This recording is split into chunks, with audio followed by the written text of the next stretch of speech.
Souffle du 26 février 2024, en panne.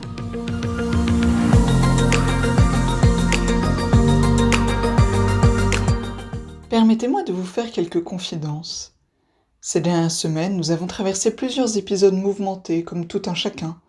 Rien de bien méchant ou dramatique, mais des contrariétés du quotidien. Par exemple, la voiture qui ne démarre plus le soir en sortant du travail, alors qu'on avait promis de rentrer tôt. Ou la gastro familiale qui nous prend par surprise, qui plus est la nuit où le lave-linge est HS. Dites-moi que chez vous aussi, parfois la logistique déraille, et que votre réaction première lorsqu'un tel épisode survient se rapproche plus de l'énervement rapide que du sourire béat.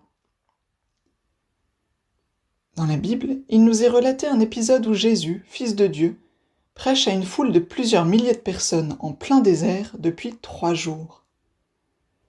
Ils ont quitté leur routine quotidienne pour venir l'écouter, et bien sûr, au bout d'un moment, les vivres viennent à manquer. Que fait Jésus en prenant conscience de la situation ? Il dit à ses disciples : « J'ai de la compassion pour cette foule, car depuis 3 jours déjà, ils restent auprès de moi et n'ont rien à manger. Si je les renvoie chez eux à jeun, ils vont défaillir en chemin. » Jésus a de la compassion pour cette foule. Il se soucie non seulement de les nourrir spirituellement, mais aussi de leur bien-être corporel, du matériel. Croyant ou non-croyant, relis cette parole de Jésus dans la Bible et remplace la foule par ton prénom.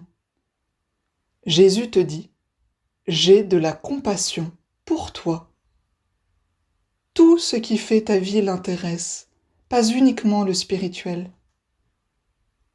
J'ai pris cette parole au sérieux l'autre jour, en demandant à Jésus de venir faire redémarrer la voiture, après de multiples essais infructueux, et alors que l'assurance allait envoyer une dépanneuse. Devinez quoi ? Elle est repartie d'un coup. Quant à la gastro, arrêtée net au milieu de la nuit, après que j'ai eu la présence d'esprit de supplier Jésus de nous aider. Bien sûr, Dieu a créé les garagistes et les médecins, et il est juste de faire appel à leurs compétences. Mais parfois, il se plaît à se pencher lui-même sur nos soucis très concrets et matériels, comme pour nous remercier de les lui confier. Qu'as-tu à perdre à essayer ? Alors voici une proposition de 3 petits pas pour remettre toujours plus d'aspect de ta vie à Dieu. Premièrement, apprendre à le remercier. Maintenant, arrête-toi et remercie Dieu pour une belle chose depuis ce matin. Plus tu vas t'entraîner à ouvrir les yeux sur sa présence dans ta vie, plus tu le verras à l'œuvre. Deuxièmement, prendre exemple sur Jésus et exercer cette compassion en aidant quelqu'un de ton entourage sur un aspect très concret et matériel. Dieu passe par nous. Troisièmement, apprendre par cœur ce verset de la Bible. Pourquoi êtes-vous si craintifs ? N'avez-vous pas encore la foi ?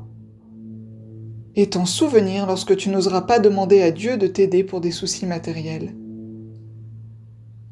Belle semaine, à remettre toute ta vie sous le regard de Dieu.